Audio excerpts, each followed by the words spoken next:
Well, I thought it was just another really good practice for us. I thought they competed well. They fought through it again. We made progress. The tempo was excellent. The intensity was good.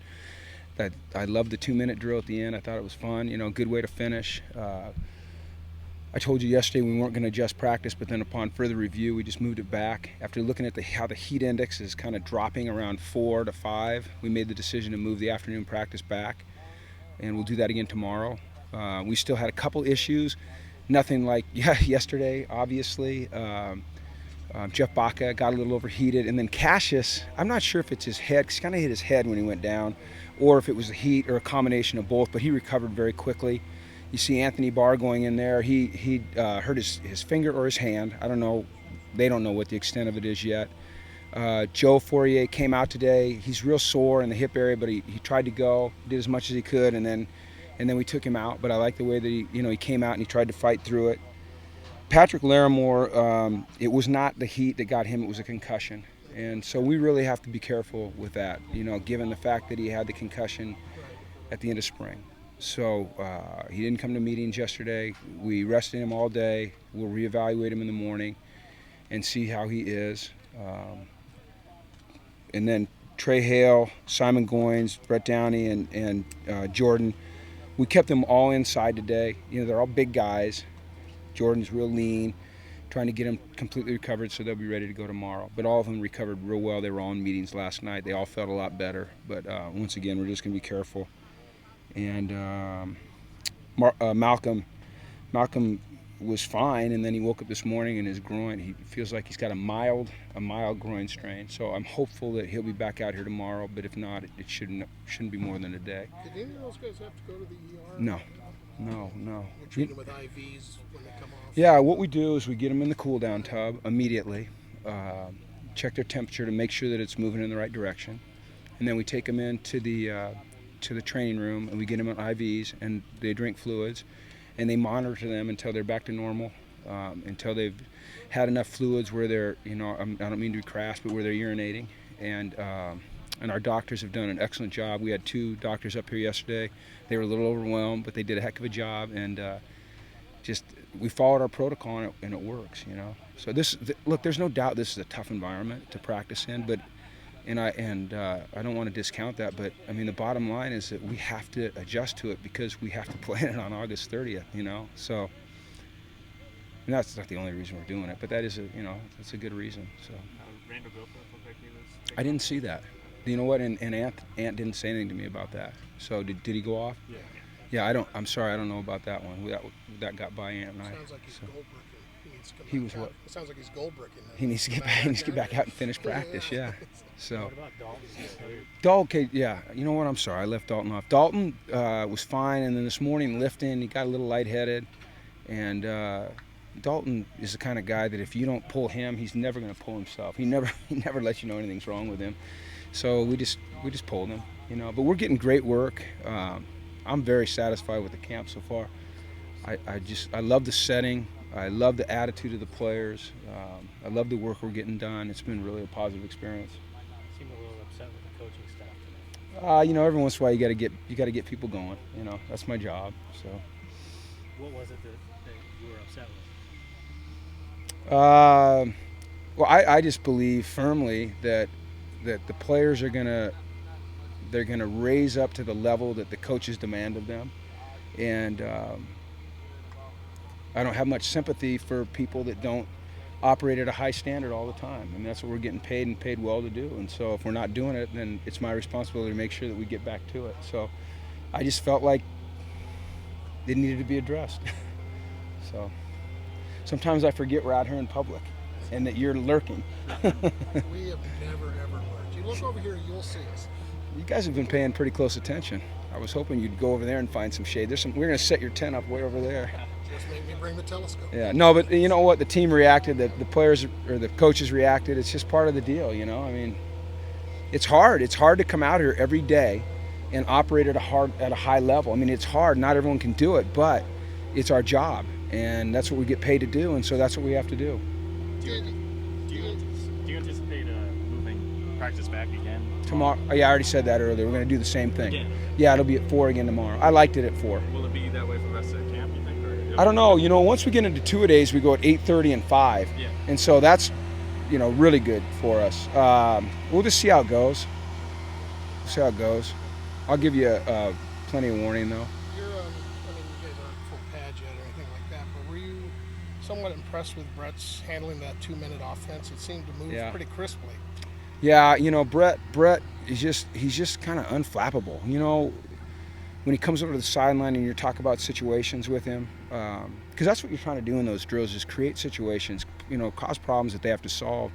And then when he makes a mistake or an error in judgment, by the time he gets to the sideline, he knows exactly how he should have handled the situation, and he responds really, really well. And so, beyond that, he throws the ball well. He throws it with accuracy. He's making good decisions, and he's got the X factor, which is his legs. He can get out and go. And so often in those 2-minute drills, things kind of break down. And if you've got a quarterback that has some mobility and can keep his eyes down the field and remain a threat as a passer and hold the defense off, then that's a real advantage.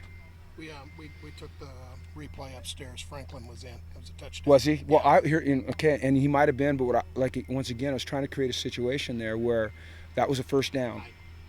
And so I wanted to be down, so we had to get up, first down, and clock it. And I wanted him instead of, you see how he ran back into the backfield?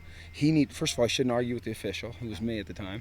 And second of all, instead of running into the backfield, he should have just got on the other side of the line of scrimmage so we could clock it real fast. So it's just the second thing we went to the Pac-12 and delay a game is not a 20-yard Did you penalty. go to the NFL So 20-yard penalty? But he squeaked it through. Yeah. I thought that was We should go to the replacement So refs that's that 2 the NFL's strikes and using. you're like one from being banned from doing Pac-12 games. I know. Well, thought that was I can because probably they get in the said so. lingerie league. Yeah. I read today where one of the guys that did the game on the Hall of Fame game was fired from the lingerie league. So maybe we can get him out here. What was the thought process on Devin Fuller fielding punts? Well, he's going to be a guy that's in contention for the punt return job. I mean, he's got he's fast, he's elusive, he's smooth, he's got good hands, he's cool under pressure. So he's a guy that's in the competition there. He was taking him from the first day, I believe. So Last quarterback you saw returning punts for a team? that would have been Seneca Wallace for the Seattle Seahawks, number 15. Yeah. Before that, Jim Thorpe? I don't go back that far. Would you burn his red shirt if he is a good punt returner?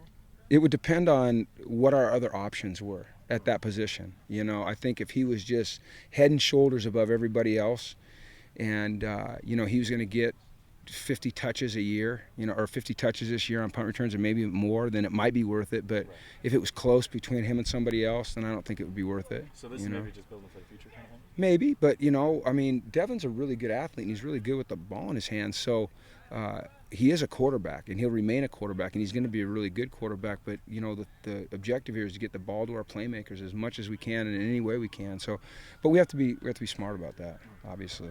Would you think about him at kickoff return as well? I don't know that that's his forte.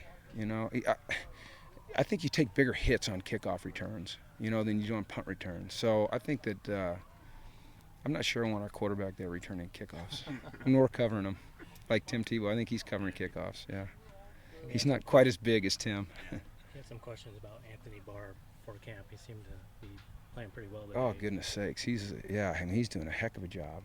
He's playing with great intensity, and he really looks good. So does Nate Esse. I don't know if you guys have picked him out, number 89, but he's big, good-looking, physical athlete too, and the game doesn't seem too big for him. Although I'll say this today, some of those young guys, it caught up to him a little bit. The pace of practice, putting more install in, dealing with bigger guys for a longer period of time. You could see some guys just got a little bit wide-eyed, but they'll get through that.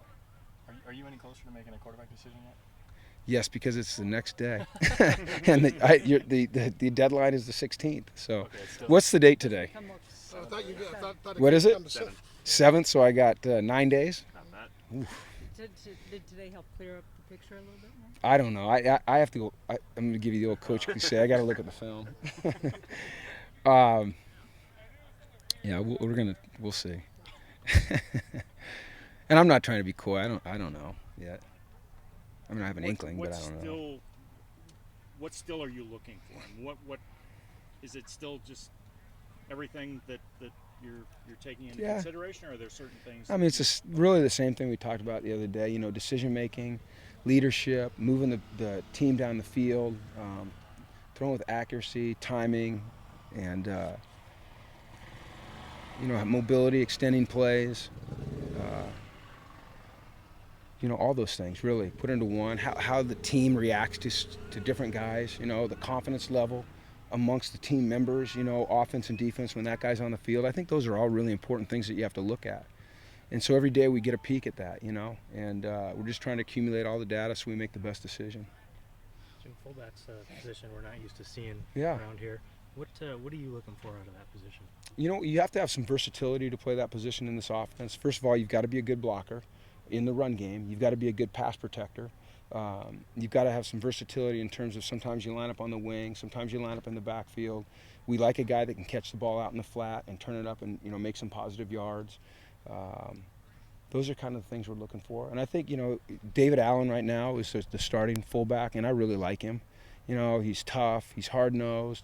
You know, he's not the most athletic guy in the world, but he's a fullback, and he plays with intensity, and he likes to stick it up in there. So, you know, if you hand him the ball, which you really won't very often, you'd hope you could grovel in there for a couple, 3 yards and get you a first down. So, but we will use that position. So it's not going to be just a purely blocking role. No, you'll see him catch the ball. You know, I mean, you might end up with 5 or 6 catches on the year. You know, a couple runs. What was the attribute? What's that? What was the attribute that caught your eye with him? David. Yeah. The number one thing is his attitude and his intensity. I mean, he's a great kid. You guys know him better than I do, but he's an unbelievable kid. He's so focused.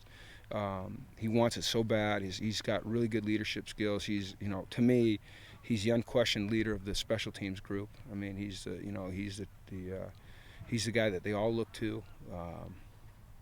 He can catch the ball.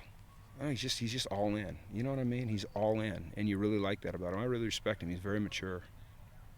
I think he's a good player, really good player. Where does inkling fall on the feeling chart with quarterback? It's just an inkling? Yeah, you Is have that even a word? I don't know. Yeah, I don't You know. said it was going to be a feel. Yeah. Where does inkling fall on? Oh, when I said I have an inkling? Yeah. See, it's just, you know, one of the points of data that we're going to analyze as we make this decision. So you have to have an inkling, and then what do you have an inkling, and then conviction. Conviction. Yeah, then conviction. So, so. I But guess it was where a good. hunch falls in there. Hunch is hunch. I would say it goes hunch, inkling. You know, Okay. So we're Conviction. past hunch already. we're past hunch. Yeah. Was hunch in spring? Hunch was at the end of spring. Yeah. So, Must be okay. fun. It's a beautiful night, isn't it? It's gorgeous. Let us know when you get Gorgeous. decision.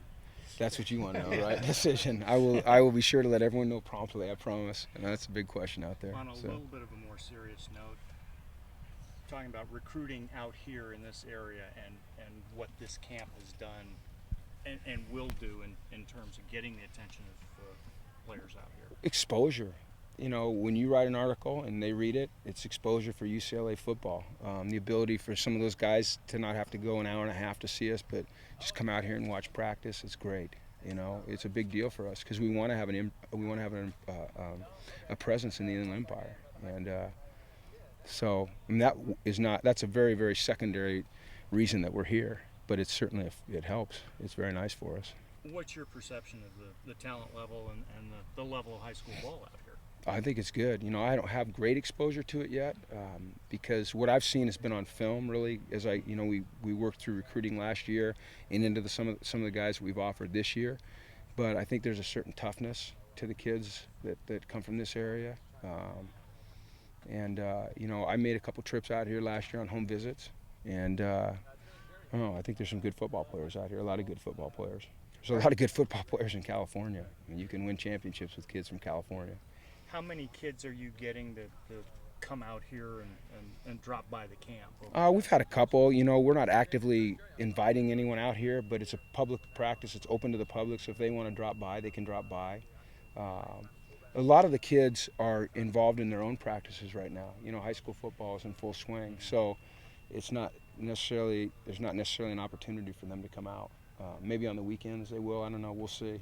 But you know, if they come by, we wave and say hi and keep on working. So, okay. All right. All right. Thanks Thanks, sir. everybody. All right.